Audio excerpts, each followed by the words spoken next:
everyone. I'm Tadia Toussaint, and welcome to Brooklyn Media Maker Weekend, a 3-day collection of workshops and lectures to introduce, inform, and enhance the public's knowledge of television and community media. We are here at BRIC Arts Media House in the heart of downtown Brooklyn's Arts District.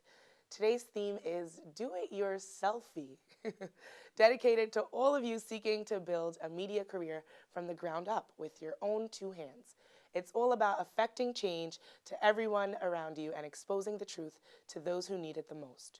The practice of citizen journalism is a noble and crucial practice of seeking knowledge and obtaining justice for your community, using multiple forms of media to spread it to everyone who needs it. Today, I'm joined by 3 individuals who work tirelessly to serve Brooklyn unconditionally using citizen journalism and activism. Zach Martin, the Executive Director of Trellis. Thank you for being here, Zach. Good to be here. Mark Winston Griffith, Executive Editor of Brooklyn Deep. Good to see you, Mark. Good to see you. And, of course, James Lane, an award-winning Brooklyn free speech community producer of hot indie media. Welcome, everyone. So, Zach, please talk about what you do at Trellis and talk a little bit about Community Heroes. Yeah, so Trellis is a community development corporation that seeks to build collaborative works around social justice issues, particularly focusing on action and advocacy in those collaborations. And one of our prime projects is Community Heroes, which is a public-based art project that raises the profile of everyday heroes in often overlooked neighborhoods. Nice. And can you talk a little bit about how you sort of find your subjects? Yeah, so we've done this in a couple different ways, but right now the way we do it is we join neighborhoods that invite us in, where we join in with an existing event that's happening in that neighborhood. We focus primarily, not exclusively, on public housing residents, so there's often an event that's happening. We get to know some of the residents, they invited us in, and then we have an opportunity to help them nominate the people in their neighborhood that are doing great work. Nice. And I'm sure it's such a satisfying experience to sort of meet these people and obviously feature them. What's their reaction usually when you're like, hey, can we feature you in something? They're super awkward about it because these people are often doing work that they just know to be right. They're not ones waving the flag of doing great work. These are people that just get their hands dirty and do things every day that they know help to make their neighborhood better. So when you say, hey, some people have nominated you of being a community hero, often they're like very bashful and overwhelmed and like even sometimes hesitant to be involved because they don't like the profile that it associates. Well, talking about getting your hands dirty, I heard you have a clip for us, so let's meet one of the community heroes. Great. So we have 2 minutes.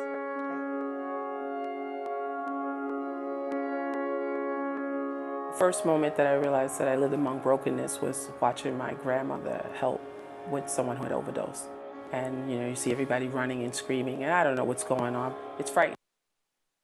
Violence was something that you began to become a little desensitized to it because you woke up to it. When people think of Gowanus, they think of hate, they think of deficiency, they think of people who are lost. That's not the case. That's what we have here is such a vibrant and a loving community. I'm from Gowanus and I love it.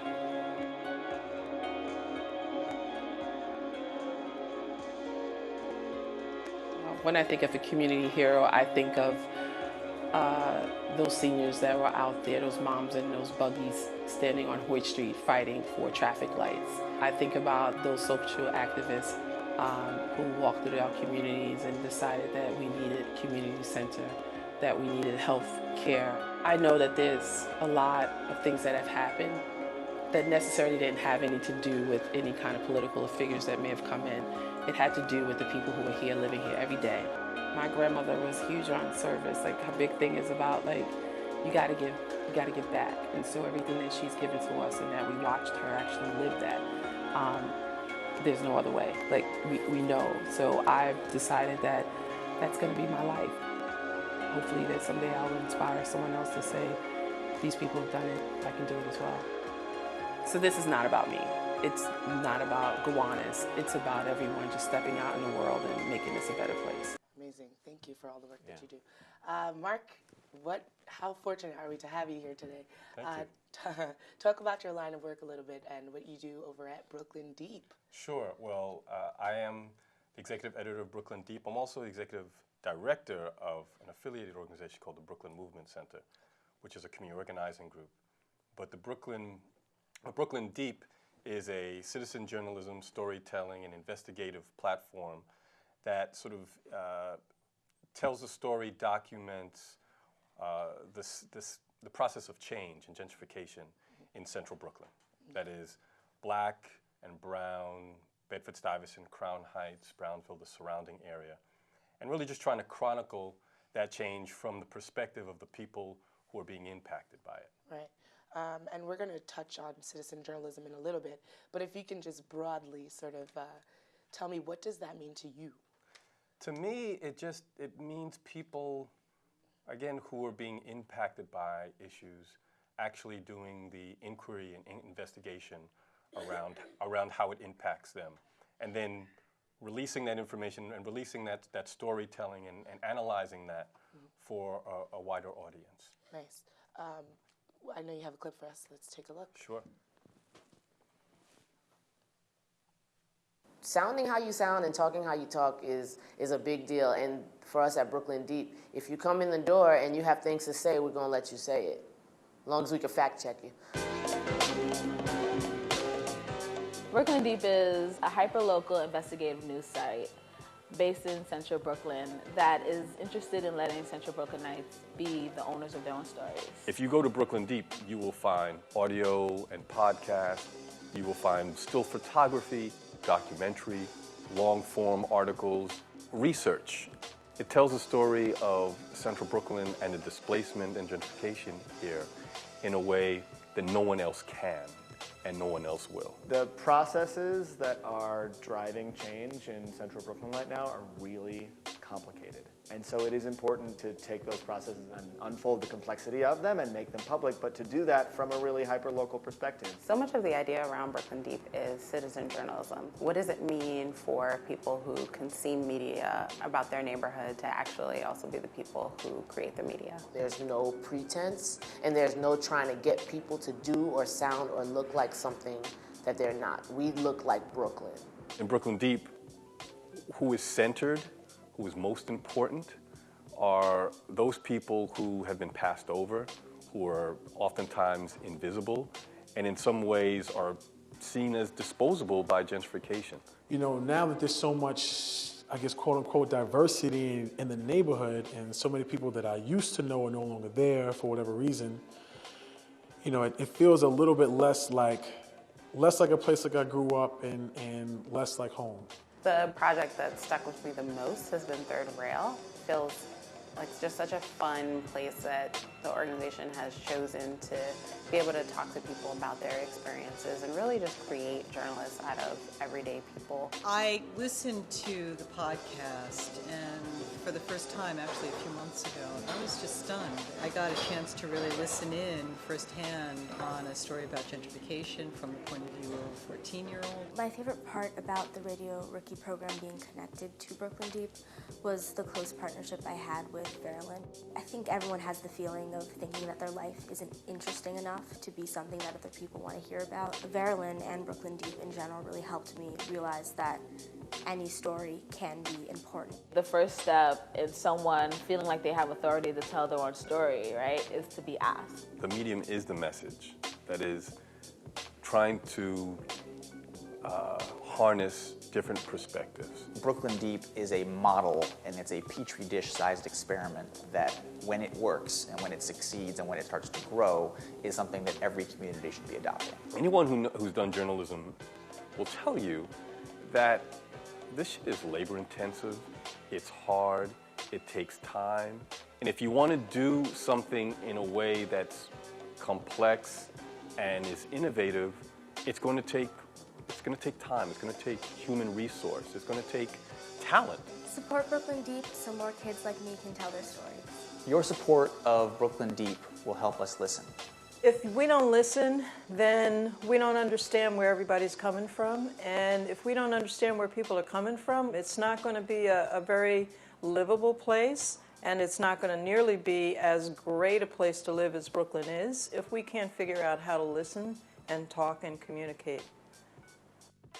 Well, one of the biggest criticisms of citizen journalism is that, you know, the fact-checking portion of it, and knowing that because the content is coming from people who aren't trained journalists, how accurate are some of the things that are shared? So, wow, thank you for that video. Sure, thank you. James Lane, I know you're often in the field with your camera. You are with the people in the pulpit, so to speak. Can you talk about your experiences as a citizen journalist? Oh, great. My experience as a citizen journalist is just pretty much acting like a normal citizen would, with their eyes. Their eyes are their cameras, and their mouths are their form of journalism. So the stories that they're seeing on the streets in their communities or whatever, and their mouths that they're using to share, I'm just doing the same thing, but I'm just using a camera. As Brooklyn Deep mentioned, you know, you have to listen. You have to listen to what's happening in the communities and share that information so other people know what's happening. Right. Let's listen to what you have for us today.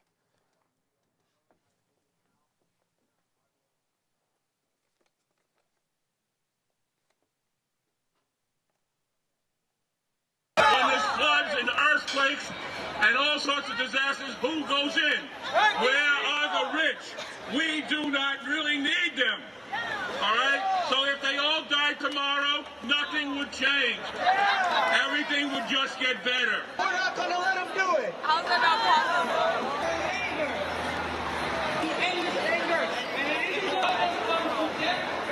I say, stop this Wall Street, because that's where the money is.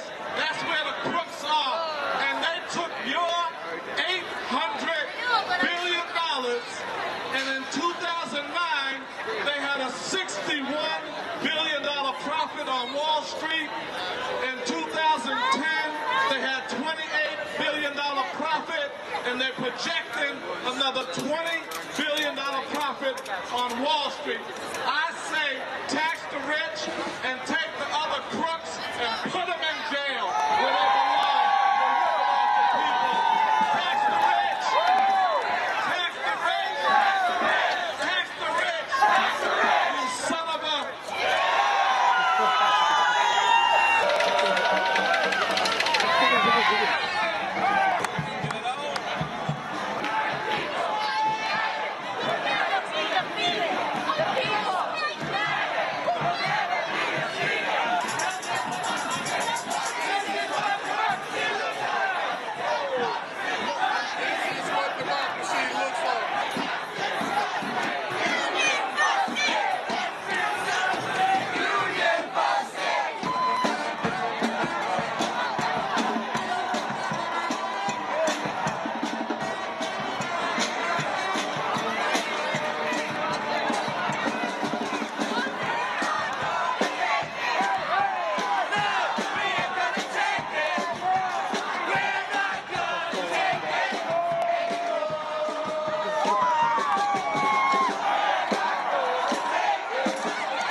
Whoa, that was intense.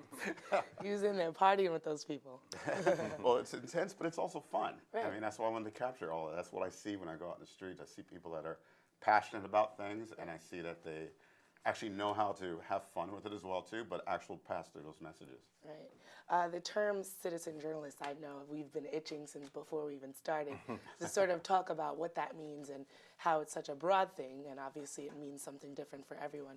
And I'd just like to go down the line here and just talk a little bit about what is citizen journalism for you and your outlet.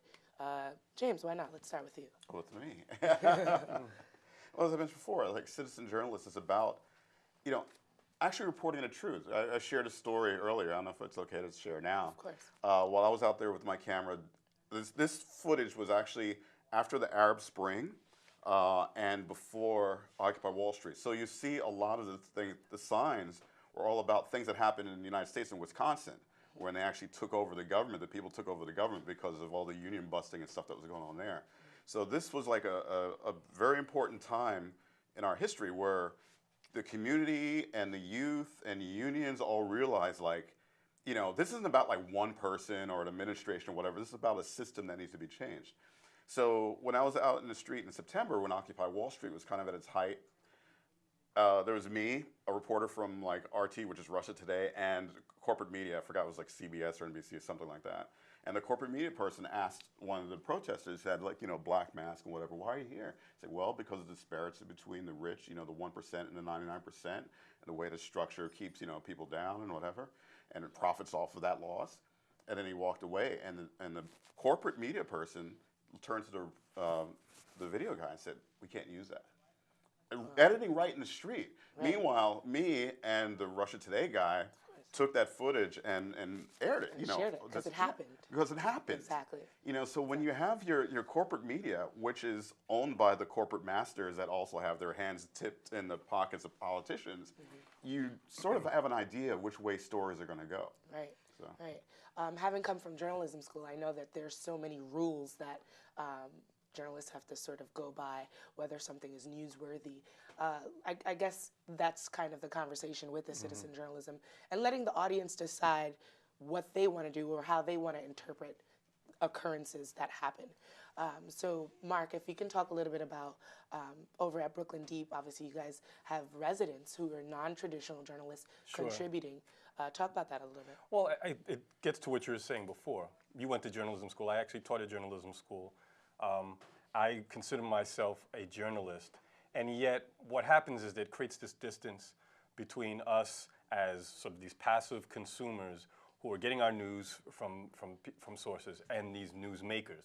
So what this does is that it collapses all of that, and it says, you know what, we have the wherewithal, we have the intelligence, we have the voice, we have the way of telling our story in a way that, again, starts from inquiry. It's not saying that, okay, it's not just that we are trying to advocate for something, but we're actually trying to probe and analyze and tell what we consider to be our own truth. And so while we do have people who work at Brooklyn Deep who are trained, we have people who are not trained, and we do some training, because I don't want to leave the impression that citizen journalism necessarily means lower quality, lower production values. I think that's not necessarily the case. And so we want to have people who are not just well-resourced, but well-trained and are able to tell the story in a very effective manner. Okay, and the training that happens over at Brooklyn Deep, is it more about the technical side of storytelling, or is it like, filtering through information and telling stories in a way that is It's a little bit of both. I mean, again, I started off by saying I'm the executive director of a community organizing group, and so there's a lot of training that happens there around issues. But when it comes to Brooklyn Deep, it is more around the technical. It's more about how do I pick up this camera, how do I pick up this microphone, and be able to wield this, like it's, I don't want to say a weapon, but something that is effective and can cut through. Because if it's not done in an effective manner, then your voice is lost. And so we want to make sure that people can do that with professionalism and talent. Right. And of course, having a lost voice, which is something that Trellis is that's the premise there, where you guys find people whose voice or identity is lost in a community. You mentioned briefly before how you guys sort of scout your subjects. Where do you find these people?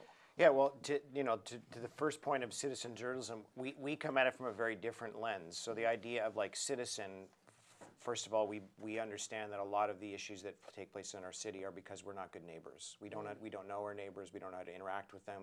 When we talk about issues, we talk about them in hyperbole and in superficial realities. We talk in statistics, and we don't understand the nuances and the idiosyncrasies and the grittiness that makes up our neighborhoods and the people that make up our blocks.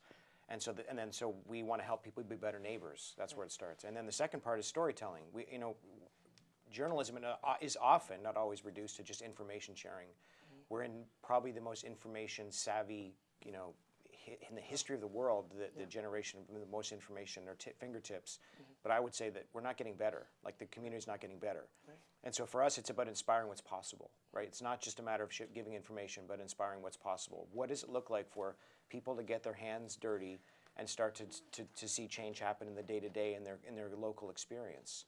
So for us, it's getting to know who's in those neighborhoods, spending time in those neighborhoods. For me, I'm at tenant association meetings in public housing, and I just spend a lot of time just listening to the neighbors, listening to the people, finding who they are, what are their experiences, what are their struggles. Then you hear about the people, and you meet the people that are doing great things, the people that are inspiring change and rallying people to different causes and opportunities. And then we create structures by which that neighborhood can actually nominate their own heroes. We have websites, we have social media campaigns, we have postering and all those things. And then those people are nominated by the community. It's no surprise that when you talked about the awkwardness, like, it's no surprise when someone is nominated, because everyone would affirm that that person is visible doing great work. So we're just in a way just affirming what's already been taking place. Right. Mark, why do we even need journalists? If the technology's there, citizens can tell the stories. Obviously, you guys are all different kinds of examples of this works. It works, and it's doing the job. So what's the role of a journalist now? Well, I think it depends on the context. I mean, for us at Brooklyn Deep,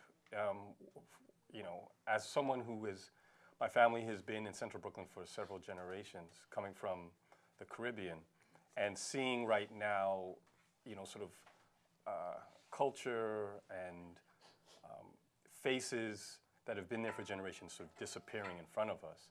This, in many ways, it's an act of resistance, it's an act of resilience, it's an act of saying we are here and we plan to be here, and we're not just going to be sort of buried over. Right. And we want to make sure that, as new people are coming in, that there is a legacy, and people who are long-term residents actually get to make their stand and just not be forgotten. Right. Right. James, I know you have the Green Party. You have your project that you worked on at Rikers Island. Can you talk about that a little bit? Yeah.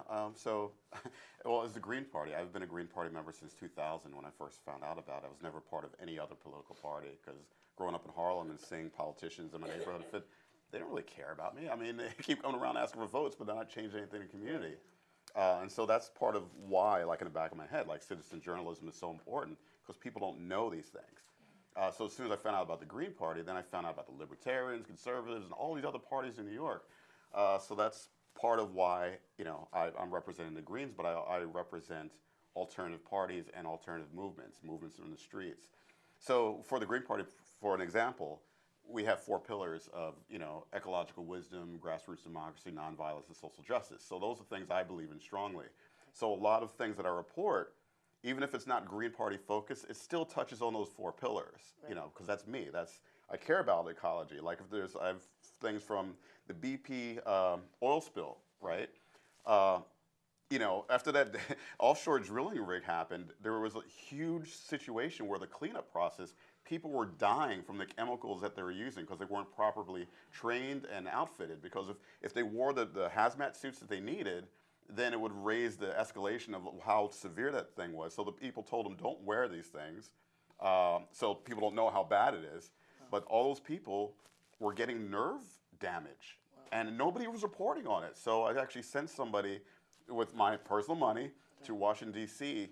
to videotape the testimony of all these people that were marched from the Gulf Coast up to the D.C. and telling us stories about how they were improperly trained. Sorry, I get worked up about this. And now they're suffering and they're dying from this cleanup that this horrible corporation did. So these are the things that affect me. Like you see right now, I'm getting really upset because they affect me, they affect other people, and the corporate media refuses to tell the truth on these things. Right, right. And you mentioned earlier when we were talking about the Rikers Island project how there wasn't enough media coverage. Yeah. How do you choose what you want to cover?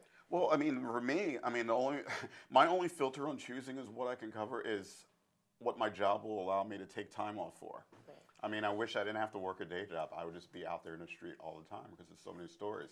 Right. Speaking about the Rikers Island one, I was working with this group called the Stop Mass Incarceration Network. They've been around for years. Cornel West was one of the co-founders, Carl Dix from the Revolutionary Communist Party, and they've been doing a lot of great work. And 2 years ago, they said, look, you know, we have this thing on October 22nd every year, so guess what? Tomorrow is going to be another one. And one of the stories was a focus on Khalif Browder, who was accused of stealing a backpack in the Bronx. No evidence against it, but they kept him in Rikers Island for 3 years because he's innocent, and he refused to take a plea saying that he did it. So he's doing the right thing. So they kept him in there for 3 years, but when he got out, he killed himself after a year from all that trauma of being in there. So his brother actually now I'm running for office as public advocate, and his brother's running along with me for mayor, because we know that these stories aren't being told. It needs people like us. Jay-Z did a story about Khalif's story and put it out on some major outlets, and that's getting out there. But Khalif and I are now using our bodies and our voices as media to the political arena to let people know about these injustices around the city. Right. Zach, can you talk a little bit about just how Trellis sort of brings productions together, like the technical aspect? One of you guys mentioned earlier about how people think citizen journalism and automatically think low quality because it's people on the street, maybe with their phones or whatever. Can you talk a little bit about the production of the content that you guys put out? Yeah, well, for me, there's another purpose, too, in the way we ask people to be involved. The lady who did that one's a lady named Christine Sue, and she works for a major production company, and twice a year her production company does nonprofit work. I got connected to her because I'm also a pastor, and I put out conversations to churches to be involved with these efforts, because a lot of these newer churches that start in neighborhoods don't know how to access the existing culture that they're trying to serve and support.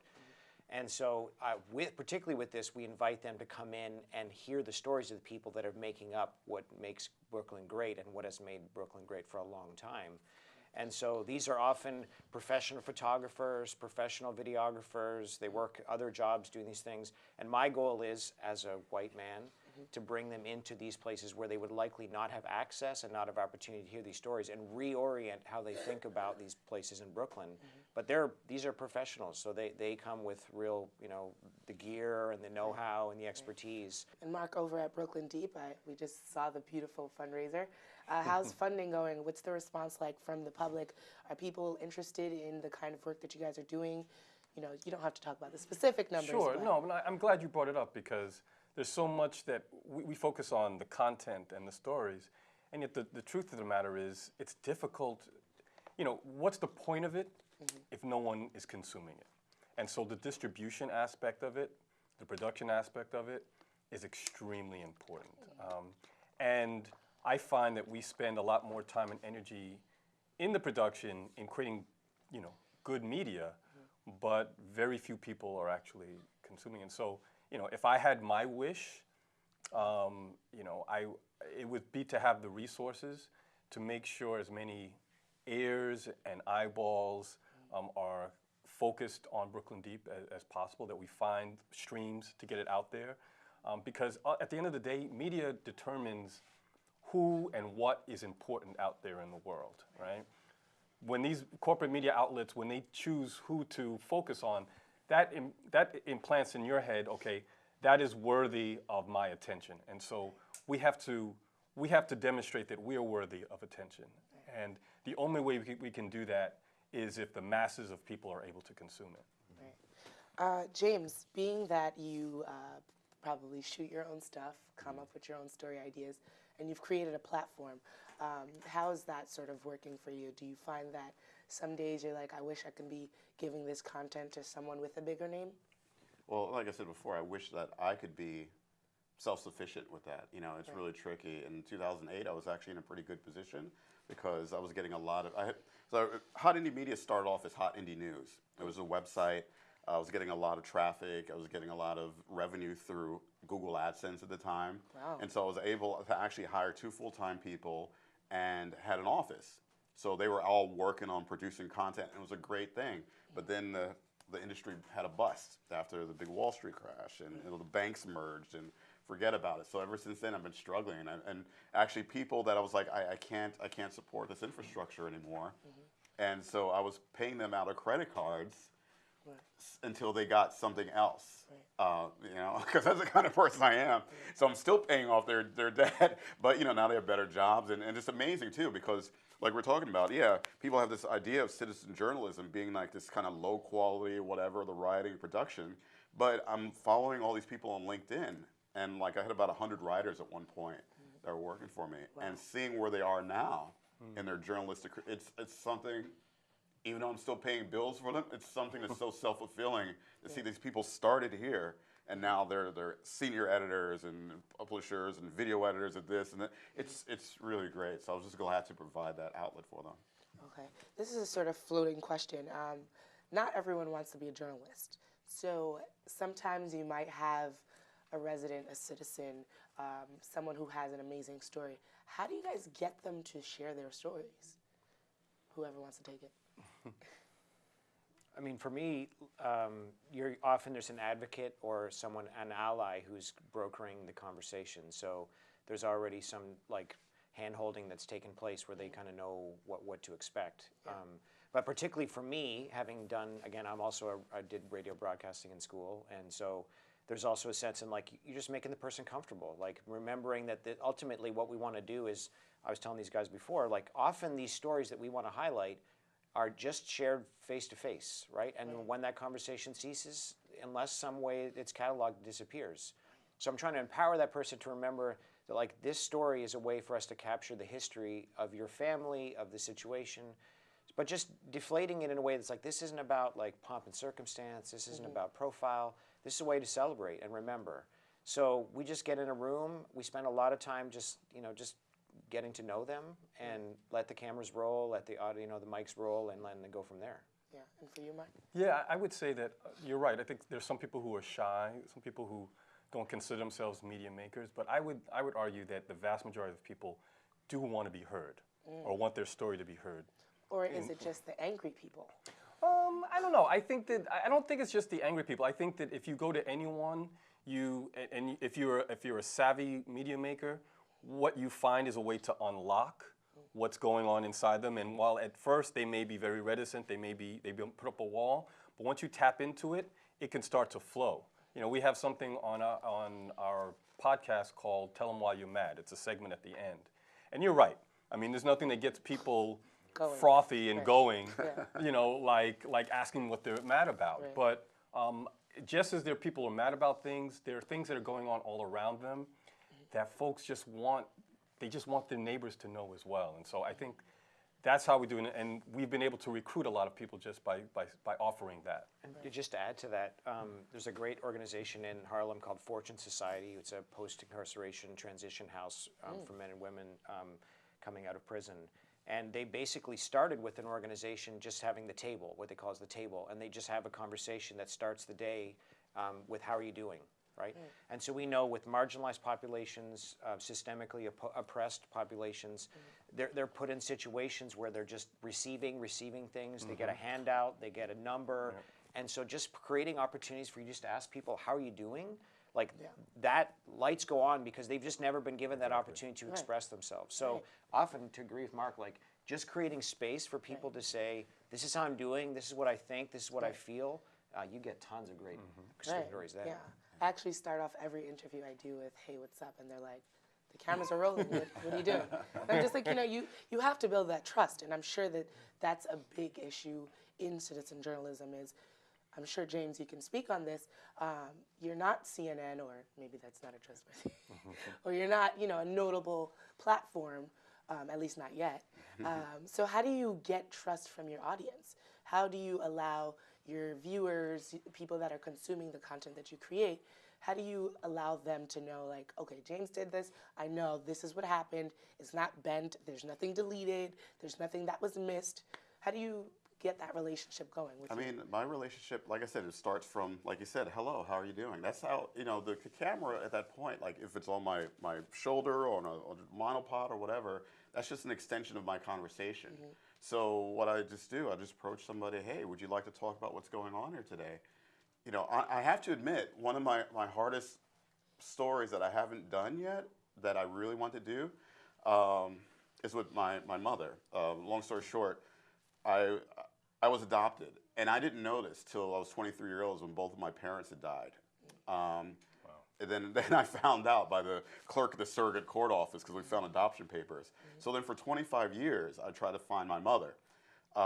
And so I've had a lot of conversations with her, and I've always wanted to share these conversations. But you know, it's like so personal that it's like impossible to, like me as the camera guy to do it. And it's impossible for me to find somebody that would be able to shoot it and, well, not so much edit it, but shoot it the way that I wanted to be shot. So it's something that I really just have to sort of say, okay, Mommy, I'm just going to do it. We're going to come over. I'm going to set up I'm going to set up like 5 cameras around the room, and we're just going to talk.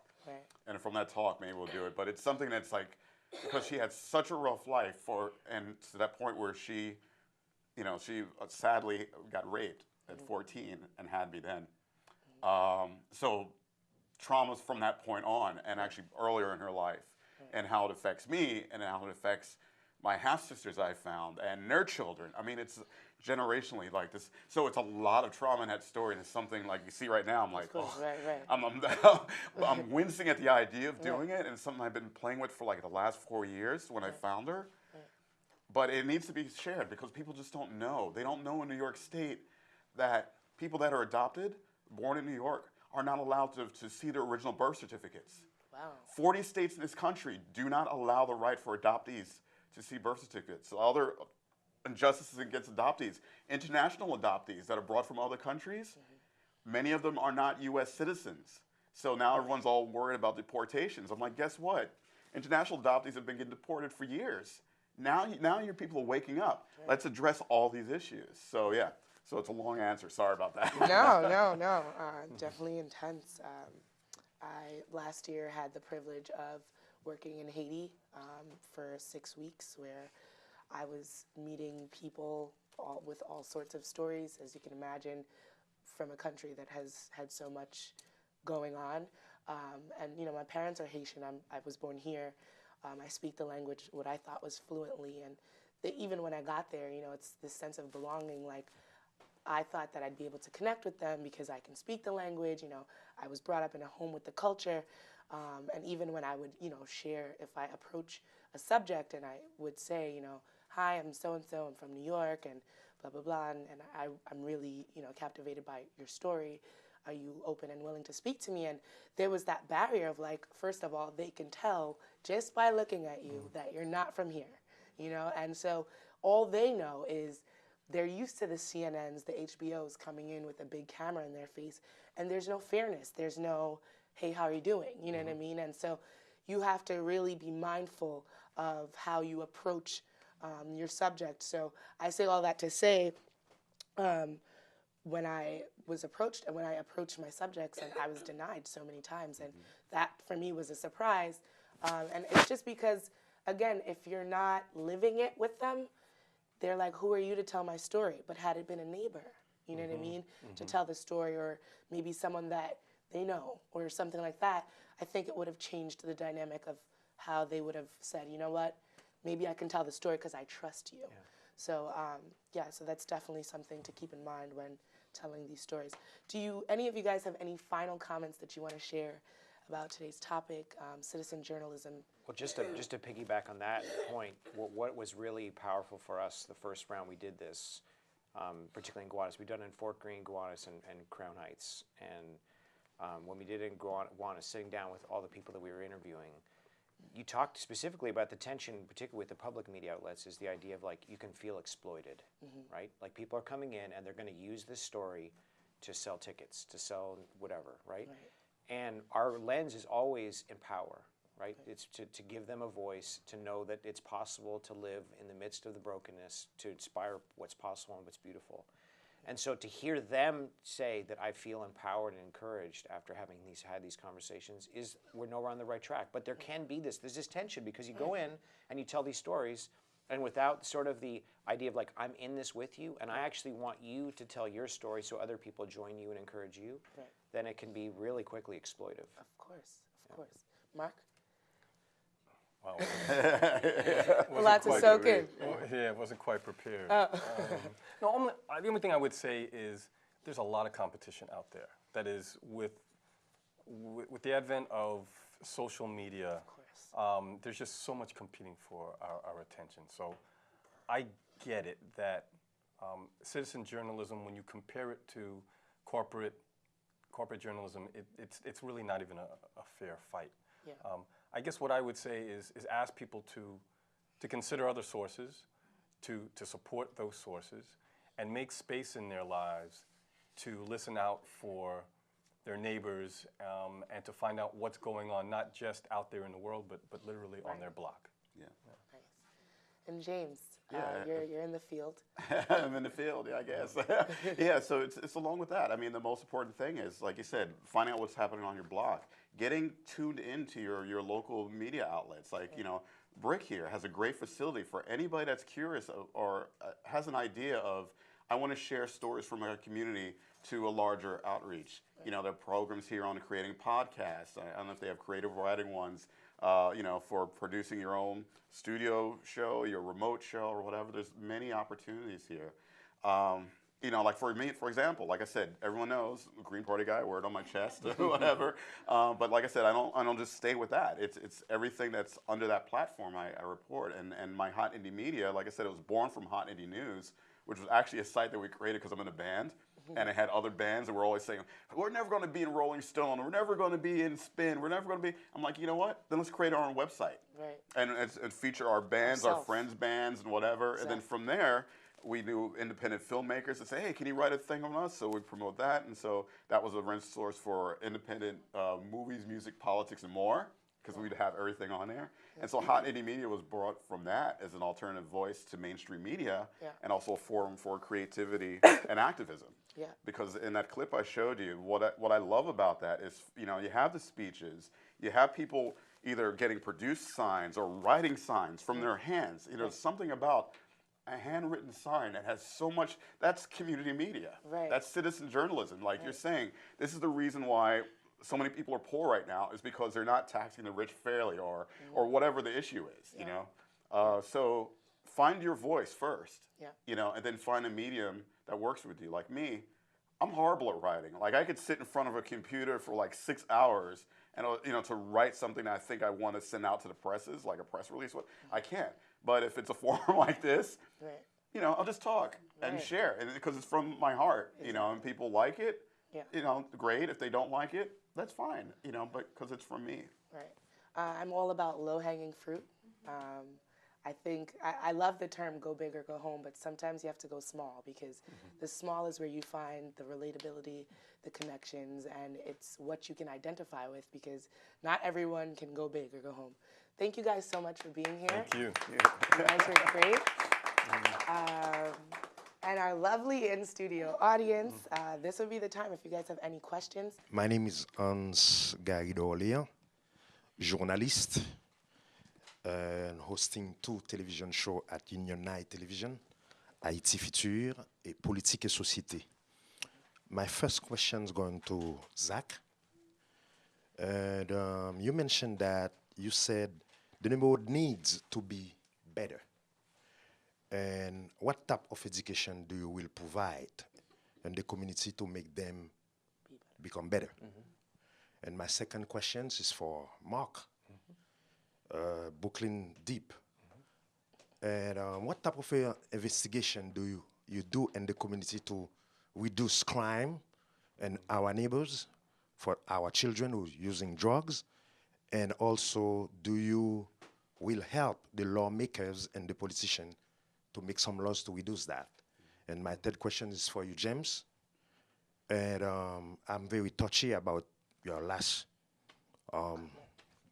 you just mentioned. I forgot the name of that. And I know you met Charles Barron, right? It's an activist.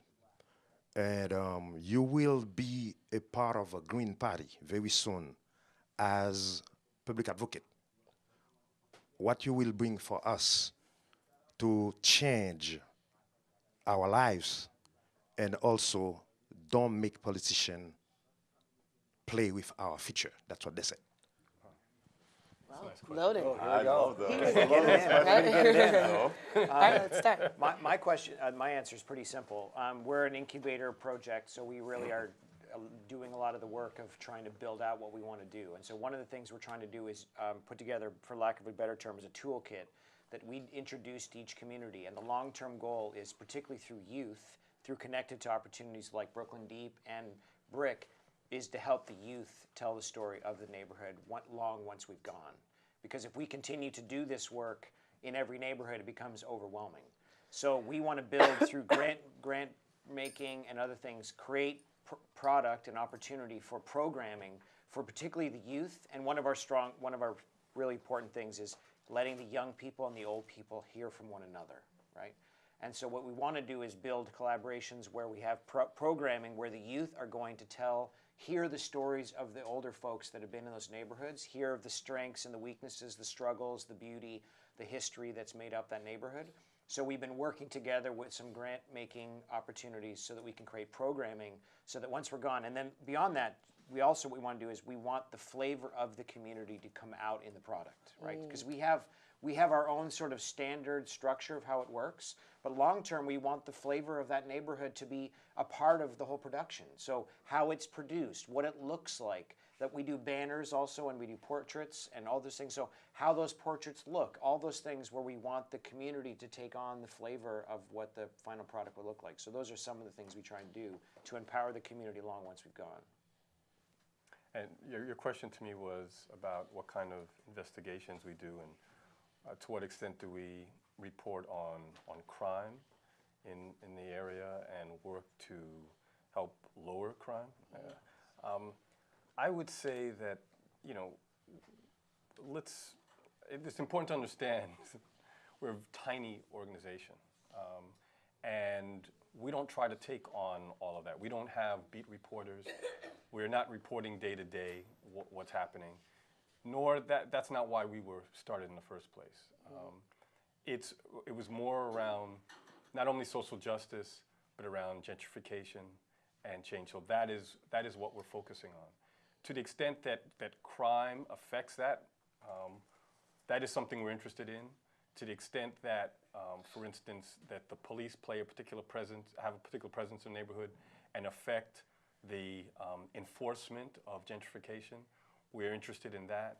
And so we're looking for reporters, we're looking for people who are coming with stories, and these things can be done through long-form investigative reports, can be done through our podcast, getting people on our show and talking about these. We have talked about crime, we have talked about police on our podcast called Third Rail.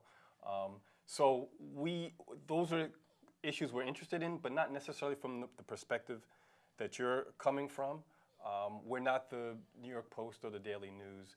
We can't compete with them. We don't have their budgets. And so we try to stay in our lane to some extent and do what we say we can do and do it well. Yeah. And going to your question, start first, addressing Charles Barron. Charles Barron to me is a perfect example of somebody that, he was a Black Panther in the 60s, 70s, right? And then he became city council person. And as city council person, he always used to challenge the status quo. He would always be standing up in the city council starting a ruckus about something, like they didn't want to name a street after something arson. He was there, actually leading up those fights. And then now that, he got term limited out, he's, up in Assembly or Senate, I forgot which right now. And he's still doing that. He's still standing up to Cuomo, starting trouble when they're having the state of the state, reports and doing stuff. And I love that. And my feeling of our politicians, people say, oh, you're a politician. I am not a politician. I'm a political activist. And so my activism from the streets, people forget, activism has many parts. Activism is boycotts. So like we were talking before about how do we get people to tune in more to community media? Tell them to tune out of corporate media. That's the easiest thing to do. Just do not watch CBS, NBC, you know, all these things, Fox News. Don't watch them. Look for the alternative media source. That's the first thing you do. So that's, you know, that would be a boycott of media. You know, also like what's going on with NFL. Right, exactly. Exactly. For anyone to say that somebody should not take a knee, which is the most holiest of things that you do in church and or wherever you pray, you bend, you take a knee. So you're praying for people that have suffered in this horrible country, and they're telling you not to do that. Like, that's disrespectful. I'm like, well, then you should close down all the churches and synagogues and mosques and whatever, because that's what people are doing. They're honoring people that are suffering. Yeah, so once again, but that's a corporate-led thing, right? You know, we have a president right now that's a corporation. And he's such a failed corporation that he couldn't even go bankrupt because he would bring down the whole system. That's how bad he is. Anyway, so I'm getting all over the place. Yeah, so like I said before, so boycotts are part of activism, staging protests and rallies and marches, letter writing, you know, but people keep forgetting the last part is getting people to run for office, run for change. I mean, we've had Black Panthers that tried to run for office. Charles was the most successful, of course. But the most important thing is that once those people get elected to office, you got to hold them to their task, because some people, like the current public advocate, she's in office and she feels, I'm just making my own observations, she does feel like the queen of New York and doesn't really listen to the community. And that's really bothersome to me, because if people do vote for me, you know, because like right now, we saw in like 2013 when I was running, only 23% of the people voted in that election. They did not want de Blasio. You know, they voted for him so the Republican wouldn't get in, but they didn't even care. They said it doesn't really matter. I don't know, voter turnout might be even lower this year. I don't know, because people still don't like him. And the people that are running against, you know, against him that are getting some kind of coverage, people don't like. Like I said, I'm supporting Akeem Browder in that race, you know, because he's an activist. He's from the street. His family has been so, like, affected by the system that he's the perfect representative to have at the top of the ticket to say, look, this is an issue, this is like the elephant in the room that we have to address. You know, we can't have our people walking around the street under fear of getting stop and frisk and being thrown in jail for countless years because they won't take a plea for something they didn't do. Sorry, this is a long answer. So as public advocate, what I would do is I would open up that office to communities. You know, a lot of the work that we need to see happening in our city government is actually being done by organizations, right? By organizations in the communities that are already doing stuff. So what I would say is that, you know what? From your particular organization, can you appoint a liaison? Like, you decide who should be the liaison to the public advocate's office and get together. We'll do like weekly meetings, whatever, and say, hey, this is an issue. Let's craft some legislation together. You know, this week's project, let's do a neighborhood cleanup. This week's project, let's address, you know, community control over policing. And this thing, you know, okay, so on that issue, one of the most successful media journalists, you know, is my poor brother in Staten Island that shot the video of Eric Garner getting strangled. That was his friend. Right. He's videotaping his friend getting strangled to death. Right. And that footage went worldwide. You know, and this is the thing, that everybody saw that around the world, but still in this city, our current public advocate cannot do anything to open up the NYPD records and say, hey, this guy's had like X number of complaints about him. He should not be allowed on the force. He should be kicked off. He's still collecting a paycheck from the NYPD. Right. You know, so these are issues for me, and this is the kind of things that I would like to change. But all this change has to happen from the communities first. You know, we talk about grassroots. Right, inward out. People, inward out, exactly. The people need to make the change. And I would just open up the office to allow resources, to have, like I said, liaisons, work with you all, get legislation in and make these changes. Because it shouldn't be someone at the top saying, I have an $80 billion plan to make the city great. It doesn't work that way. Right. You know? So, sorry, long answer. Strategy. Exactly. Yes. Exactly. We have another question. You all spoke about what each organization do individually and what your needs are. Does it make sense should there be a conversation between you all three and what other organizations to increase your footprint and to create a national strategy for what you all want to accomplish? Yeah, I mean, absolutely. I mean, just to give you the sense of the frustration that I experience, being in these moments, my heart is collaborations. What I do is I build collaborations. Don't do something that someone else can do better than you. Work with them, right? So I'm going to be getting my card to Mark after this, and we're going to be having conversations about how I can help. But we're competing with another meeting right now that's happening at another institution talking about art and justice, right? But they involve nothing to do with the local aspect, right? It's all national speakers. We're in Brooklyn. I'm pretty sure there's some local stuff going on that they could highlight, right? So, but we have to start to say, I don't need the national profile. I don't need all these people blowing smoke for me. We're going to organize locally, do our great work, and then what it does is inspires more of you to get involved in BRIC and start telling the stories and telling the stories and telling the stories, and then the national coverage has to be like, dang, that's really a thing. That's really a thing, because all these people are having the same conversation. So I'm all for the collaborative piece. We have to start working together, and it's like really learning. I mean, I've been following Brooklyn Deep for a little while, but now it's like, really, I got to get to know these guys because there's so many great organizations that we should be doing work together, learning from each other, supporting one another. I don't want to see these guys go under. I don't want to see them go without funding. I know people that would give money to what they're doing. So absolutely, we have to do this together because it just does this. What it does is, because again, I'm a pastor as well. And churches do this all the time. They set up shop in the neighborhood and they say, we are going to serve and bless and reach this neighborhood. And meanwhile, there's 10 other churches like, yeah, we've been doing that already, right? But all of them are not working together either. And so the community says, forget y'all, right? So we have to start building these collaborations and say, like, better together, better together. If we can't do this together, we're never going to do anything in a community. I mean, I could go on. To James's point, I could go on and on and on about this. I was a pastor in my past life. I mean, for us, there's just no way to do this work in isolation, you know, with so few resources. And so, you know, the way we approach it is really through partnerships with organizations. So we've developed deep partnerships with Brooklyn Historical Society, Weeksville Heritage Center, BRIC. We used to have a show on BRIC. Used to do my makeup until we were kicked off. But that's another story. I don't know what the story is, but it's another story. And you know, we've had partnerships with you know, with City Limits magazine and WNYC and the Radio Rookies, and that is what we rely on them really again for the distribution, because we can't do it. We're working on a audio documentary. It's going to be a serial podcast. It's going to be over 8 episodes, and we're desperately looking for partners, and those partners might be here on this stage as we speak. So yes, I mean, does it take on sort of like a national kind of profile? I don't know that, but there is a web. There's a network of people, and it's impossible to be effective or be heard without it.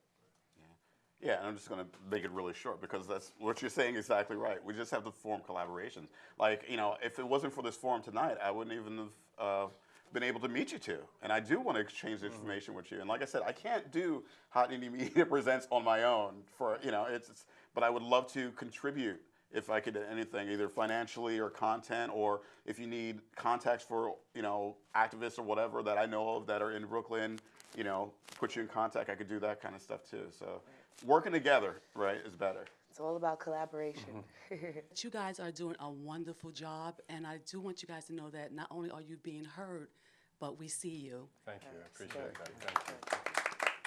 Thank you. My question is, a lot of times you are doing stories that are a lot of despair, sorrow, pain, and sometimes people feel like they are not being heard or maybe treated unfairly.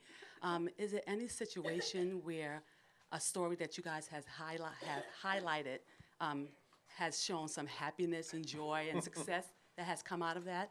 And that's for all three. Yeah. For me, that's where it starts. I mean, there's a great book that has inspired a lot of the way I think about this. He's a theologian. His name's Walter Brueggemann. He wrote this book called Prophetic Imagination. And he talks about this idea that when we think about prophetic ministry, social justice, whatever we want to talk about, we have to first embrace the real grief, like not superficially talk about what the issues are, but really enter into the grief. But then we have to inspire people as to the alternative possibility, right? And so just what these guys have been saying, particularly why I believe in the power of storytelling, is it does two things. One, it moves beyond this idea of talking in like generalities towards like dropping into the specifics of an issue through the lens of a person, right? So how these issues affect a real person. And then, so that's so important, because otherwise we just live in sort of the statistical anomaly like stereotypes that exist out there. But the second thing is, it also encourages that person, right? That their story matters, right? So it's not just a story that like has randomly been put together, but like the brokenness that they've experienced will also encourage someone else in their brokenness, right? That it's possible to continue on, that it's possible to learn from and grow from these things. I was in Baltimore. There's a woman doing this incredible work at a community center, basically like just moved all the junk out of this community center and said, we're going to set up shop and start doing work. And so you had these 3 ladies who were doing this mentoring. 2 of them didn't know how to read before the program started. And so they were reading their testimonial afterwards about what they'd experienced. Wow. And one of the ladies said, every mistake has the possibility to make us a better person on the other side, right? And so that's what I'm trying to get people to understand. When we're doing what we're doing is, you think, I don't want you to just live in this mess. I want you to understand that in the midst of this mess, you kept going, right? You kept working. You kept putting your hand to the plow and did great work. And so for me, if we just say, it's honest, it's gritty, it's broken, here's the reality, that's only half my game. The other game is like, how do we keep going? And how do we see what's possible in the midst of what's broken? Yeah, and I would say that I think that Zach seems like he's in the business of inspiration, right? The stories that you saw there, I think, do it really well. And I think that inspiration can come from a lot of different sources. So, I mean, and I think that, so for instance, the work that we do, whether it be delving into the past of Central Brooklyn, you looking at a site on the corner of Fulton and Bedford and recognizing that this was a community-owned institution that went back years ago, or that you know, some black folks were building a food co-op back in 1907. You know, that to me is inspiration. And I think, you know, people getting mad about certain things can be inspiring as well. I mean, you know, talking about Khalif Browder, I first heard his story on WNYC, and I didn't, and it revealed something to me about the criminal justice system, about what was going on at Rikers, and inspired me in some of my activism that I do right now. And so I think when you talk about journalism and what it gives to people, I mean, joy and happiness is one part of it, but I think that revealing things, getting them pissed, is also something that is giving something to them as well and can lead to action down the road. Sorry, can I just add one thing just to add quickly to that is Bill Moyer's documentary on closed Rikers, you can watch online. But the idea, what you just said, it's so important because we don't know how to feel things, right? And so part of it is you need to actually feel like this is a real problem, right? So when you say about the mess, there's ever good news, but like we often just kind of never really get to the point of letting it, like an issue really hit home, right? And so when you watch Bill Moyer's documentary and you're hearing about like white woman who's committed a white collar crime, ends up in Rikers and is raped while she's there, like that takes on a whole different perspective on how you understand what's happening in Rikers, right? So it's this idea of like, it's really bad.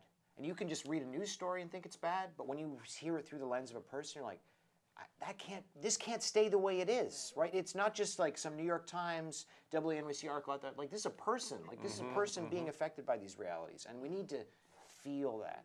Exactly. Yeah, and so that's my struggle as well too. I always had this fight because, like I said, as citizen journalist, someone that really cares about sharing stories. Unfortunately, the majority of the stories I touch are, you know, because like I saw that clip, it's like we're talking about the 99% versus the 1%. So obviously there's a lot of us that have a lot of sorrow and struggles every day. So for my own personal self-care, I said, you know what, I'm in a band. I'm going to start, you know, videotaping bands' gigs, and then after the gigs, maybe talk to the artists or whatever. And so those are, because my site was focusing on creativity and activism. And because within these different genres, whether you're an actor or a musician or whatever, they all have political views too.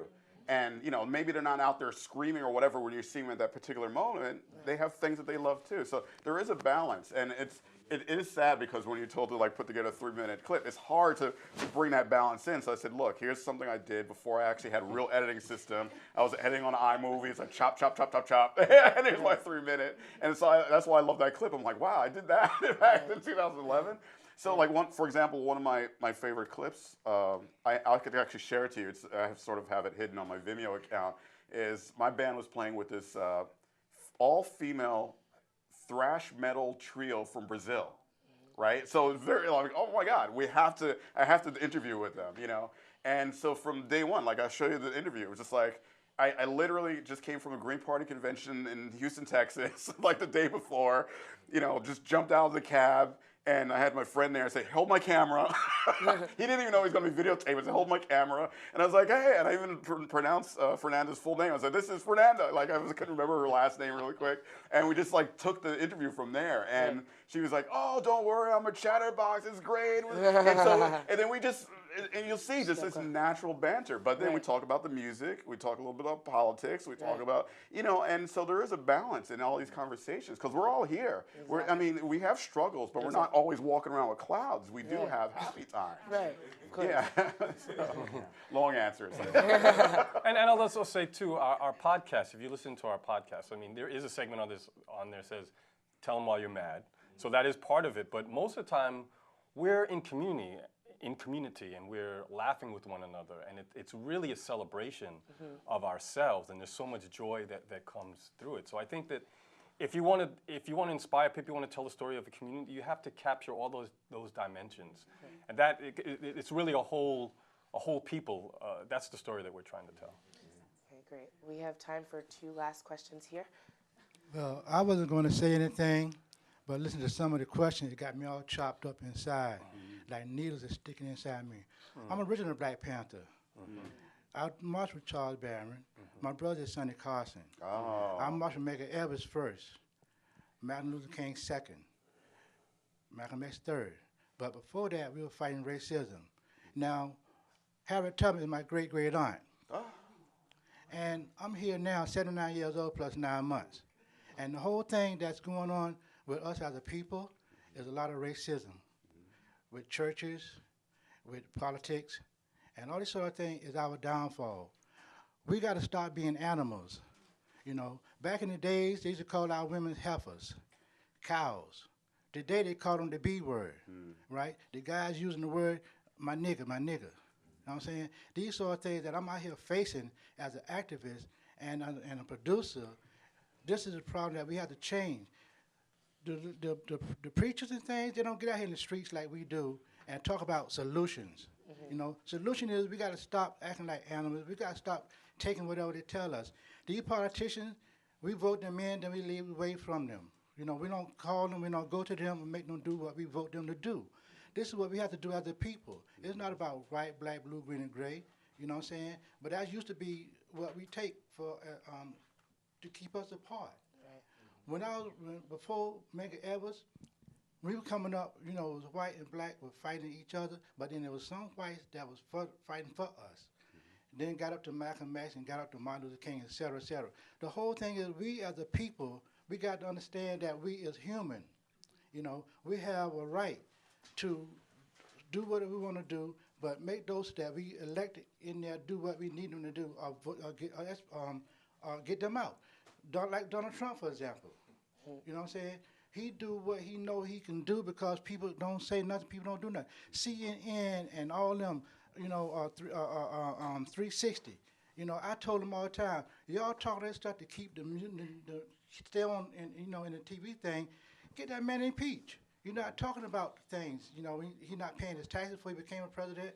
He's not paying taxes. Why he's a president? But why he get away with that? Because nobody's talking about impeaching him. I got so much to say, but I have to stop. You know what I'm saying? Thank you for sharing. As an activist, and I even got shot by the Ku Klux Klan in my side. Man. You know what I'm saying? So I try to give solution, support, and opportunity to our kind. But now it's our people as human. Anybody that marched and got beat up and shot and stuff like that, they will not go for a lot of negativity that's going on with us. I'll leave it at that. Thank you, Pop. Thank you.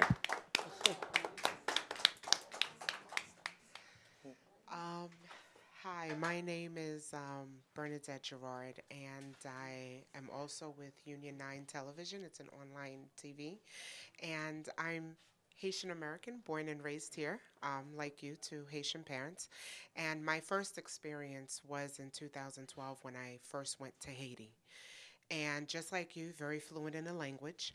And one thing that I had found is, as you did, they automatically notice that you are not from this land, even though your parents, you know, you speak the language, you eat the food and everything. You get off that plane, they say, this is a diaspora. Right.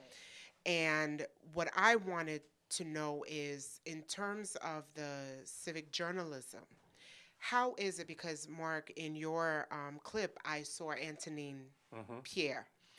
Who's Haitian. Exactly. So I saw that there's a lot of culture and that diversity.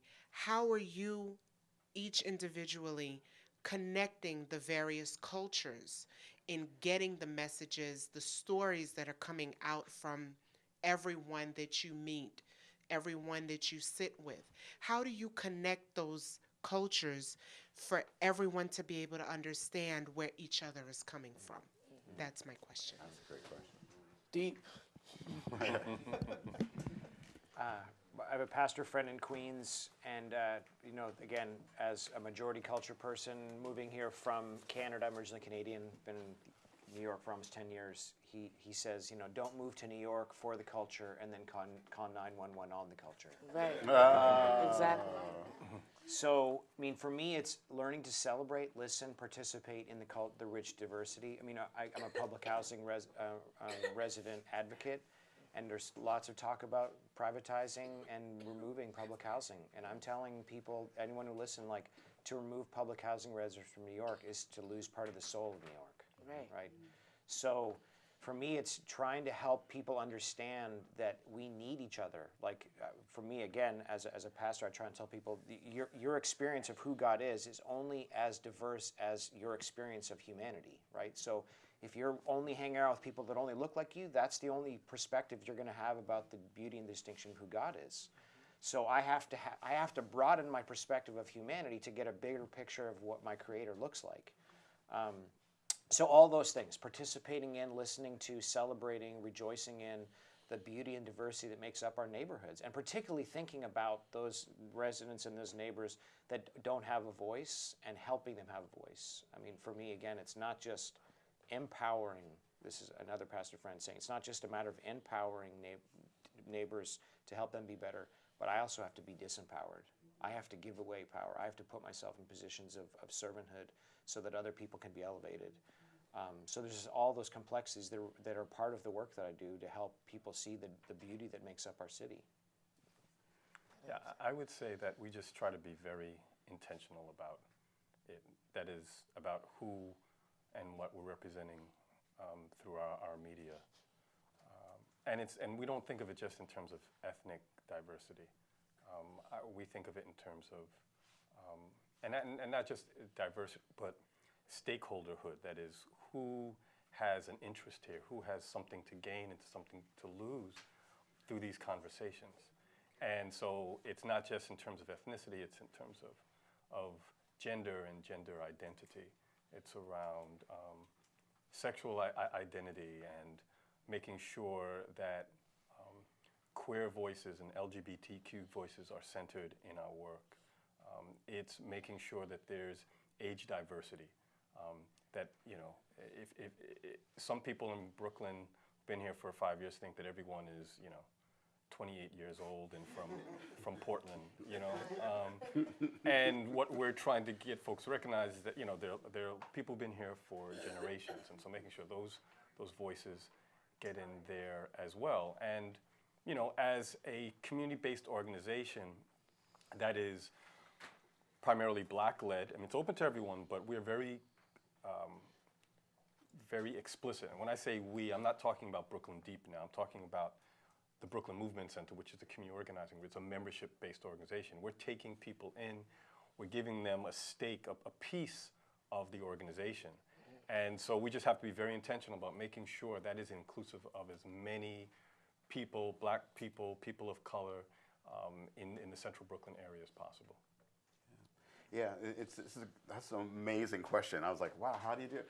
You know, the first thing is your target audience has to be receptive to want to also learn about other cultures, because you could do all the work that you want to make sure you have gender equality, racial equality, socioeconomic equality, but if somebody doesn't want to, like if a Korean family doesn't want to hear about this Chinese family because of whatever, or, you know, West Indian family doesn't want to hear about the Black American family. I mean, these things exist. I mean, and it's so heartbreaking because, like you said, Pop said, we're all human. We're all animals. We all are interconnected. But, you know, somewhere along the line, people have made these segments, and some people cross over and some people choose not to. So for the people that choose not to, that's really their loss, you know, and that's why when we're talking about people that voted for Trump and they're racist and whatever, it's like, actually, you know, I would love, another sign, I would love to go to places like Charlottesville and interview these Klan members and whatever and all that kind of stuff to find out what is it exactly that you have an issue with. Because I think a lot of it is based on their unwillingness to accept and their lack of education in other cultures. They look at like people that are black or Mexican or whatever as the problem, but they don't really realize that the real problem is that this capitalist system is really the ones that's keeping them down and saying that these people are the real problems. So that's, like I said, these are the struggles that I face all the time. So we can do all the work we can, but it's really, we have, like you said, it's a tough task to go against the corporate media. The corporate media has done its job. It has created like ignorance I can't believe over the last 50 years. And so we have to do so much harder work to re-educate. Again, once more, guys, thank you so much for being here. Thank you. Audience, you guys were phenomenal. Can I just do one thing? I just want to give a special shout out to you and to BRIC, because when we talk about citizen journalism, there's no place that practices it as consistently as BRIC. And they've included me in a lot of things and all of us, and so I just want to show respect and thanks for that. Thank you. If each of you guys could let us know how we could reach to you, best contact information, Zach. Yeah, just look for Join Trellis on all the social media. You can find us there. Okay, cool, Go to brooklynindeep.org. You can find us there. Yeah. So I have my media website, hotindymedia.com. But if you really want to connect with me directly, you'd probably go to my political website. It's votejamesLane.org. Because it's not just for campaigns, it's all for connecting communities. So that's always, I'm checking that first all the time because I'm about community. Great. It happened right here in BRIC. Thank you guys so much for watching. Bye now.